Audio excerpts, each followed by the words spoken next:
ओम नमः शिवाय। शिव पुराण की बिंदेश्वर संहिता के इस अध्याय में हम 5 कृत्यों का प्रतिपादन, प्रणव एवं पंचाक्षर मंत्र की महत्ता, ब्रह्मा विष्णु द्वारा भगवान शिव की स्तुति तथा उनका अंतर्ध्यान होने के बारे में जानेंगे। ब्रह्मा और विष्णु ने पूछा, हे प्रभु, सृष्टि आदि 5 कृत्यों के लक्षण क्या हैं? यह हम दोनों को बताइए। भगवान शिव बोले, मेरे कर्तव्यों को समझना अत्यंत गहन है, तथापि मैं कृपा पूर्वक तुम्हें उनके विषय में बता रहा हूँ। ब्रह्मा और अच्युत, सृष्टि, पालन, संहार, तिरोभाव और अनुग्रह, ये 5 ही मेरे जगत संबंधी कार्य हैं जो नित्य सिद्ध है।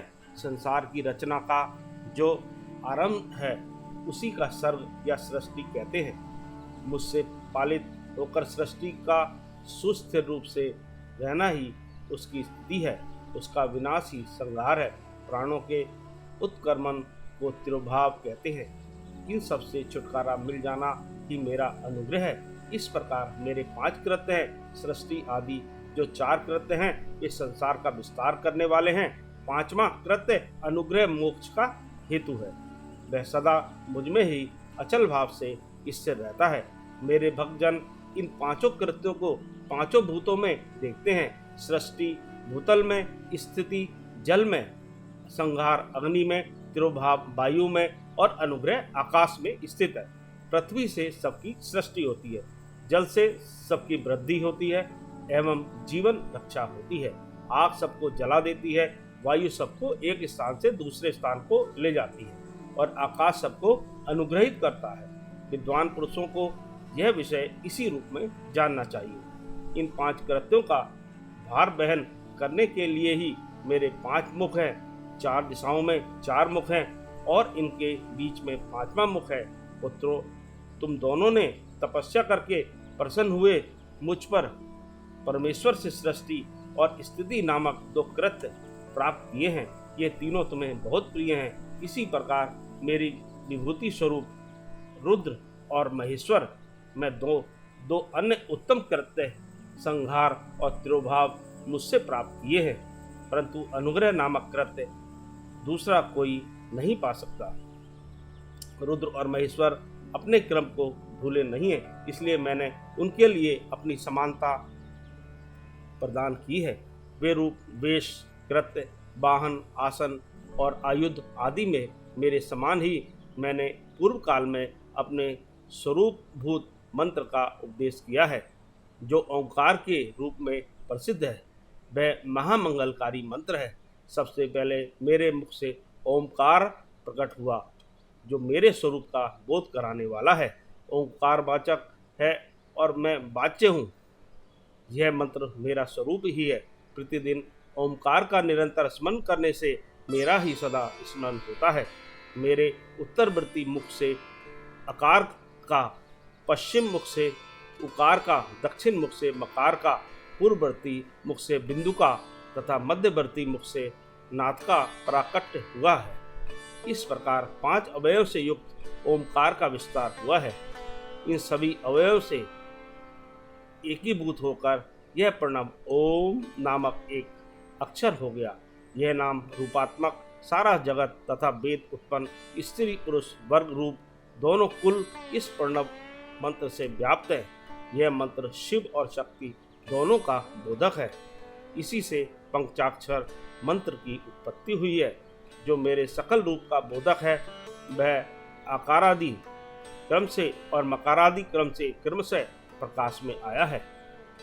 ओम नमः शिवाय, यह पंचाक्षर मंत्र है। इस पंचाक्षर मंत्र से मात्र का वर्ण प्रकट हुए हैं, जो 5 भेद वाले हैं। उसी से श्रो मंत्र सहित त्रिपदा गायत्री का प्राकट्य हुआ है। इस गायत्री से संपूर्ण वेद प्रकट हुए हैं और उन वेदों से करोड़ों मंत्र निकले हैं। उन मंत्रों से भिन्न भिन्न कार्यों की सिद्धि होती है, परंतु इस प्रणव एवं पंचाक्षर से संपूर्ण मनोरथों की सिद्धि होती है। इस मंत्र समुदाय से भोग और मोक्ष दोनों सिद्ध होते हैं। मेरे सकल स्वरूप से संबंध रखने वाले सभी मंत्राज साक्षात भोग प्रदान करने वाले और शुभ कारक मोक्षप्रद हैं।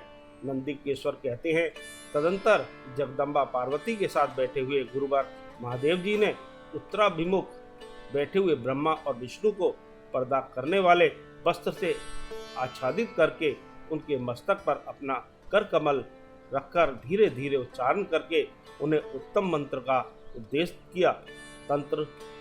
मंत्र तंत्र में बताई गई विधि के पालन पूर्वक 3 बार मंत्र का उच्चारण करके भगवान शिव ने उन दोनों शिष्यों की मंत्र की दीक्षा दी। फिर उन शिष्यों ने गुरु दक्षिणा के रूप में अपने आप को ही समर्पित कर दिया और दोनों हाथ जोड़कर उनके समीप खड़े हो उन देवेश्वर जगत गुरु का स्तवन किया। ब्रह्मा और विष्णु बोले, हे प्रभु, आप निष्कल रूप हैं, आपको नमस्कार है। आप निष्कल तेज से प्रकाशित होते हैं, आपको नमस्कार है। आप सबके स्वामी हैं, आपको नमस्कार है। आप सर्वात्मा को नमस्कार है, अथवा सकल स्वरूप आप महेश्वर को नमस्कार है। आप प्रणव के वाचार्थ हैं, आपको नमस्कार है। आप प्रण वलिंग वाले हैं, आपको नमस्कार है। सृष्टि पालन संहार तिरोभाव और अनुग्रह करने वाले आपको नमस्कार है। आपके 5 मुख हैं, आप परमेश्वर को नमस्कार है। पंच ब्रह्म स्वरूप 5 कृत्य वाले आपको नमस्कार है। आप सबके आत्मा हैं, ब्रह्म हैं, आपके गुण और शक्तियाँ अनंत हैं, आपको नमस्कार है। आपके सकल और निष्कल 2 रूप हैं, आप सद्गुरु और शंभु हैं, आपको नमस्कार है। इन पदों द्वारा अपने गुरु महेश्वर की स्तुति करके ब्रह्मा और विष्णु ने उनके चरणों में प्रणाम किया। महेश्वर बोले, आर्द्रा नक्षत्र से युक्त चतुर्दशी को प्रणव का जप किया जाए तो वह अक्षय फल देने वाला होता है। सूर्य की संक्रांति से युक्त महा आर्द्रा नक्षत्र में एक बार किया हुआ प्रणव जप कोटि गुने जप का फल देता है। मृगशिरा नक्षत्र का अंतिम भाग तथा पुनर्वसु का आदि भाग पूजा होम और तर्पण आदि के लिए सदा आर्द्रा के समान ही होता है। यह जानना चाहिए, मेरा या मेरे लिंग का दर्शन प्रभात काल में ही प्रातः और मध्याह्न के पूर्व काल में करना चाहिए। मेरे दर्शन पूजन के लिए चतुर्दशी तिथि निश्चित व्यापिनी अथवा प्रदोष व्यापिनी लेनी चाहिए, क्योंकि परिवर्तनी तिथि से संयुक्त चतुर्दशी का ही प्रशंसा की जाती है। पूजा करने वालों के लिए मेरी मूर्ति तथा लिंग दोनों समान है, फिर भी मूर्ति की अपेक्षा लिंग का स्थान ऊंचा है। इसलिए मुमुक्षु पुरुषों को चाहिए बेर मूर्ति से भी श्रेष्ठ समझकर लिंग का ही पूजन करें। लिंग का ओंकार मंत्र से और बेर का पंचाक्षर मंत्र से पूजन करना चाहिए। शिवलिंग की स्वयं ही स्थापना करके अथवा दूसरों से भी स्थापना करवाकर उत्तम द्रव्यमय उपचारों से पूजा करनी चाहिए। इससे मेरा पद सुलभ हो जाता है। इस प्रकार उन दोनों शिष्यों को उपदेश देकर भगवान शिव वहीं अंतर्ध्यान हो गए। इस प्रकार यह अध्याय समाप्त होता है।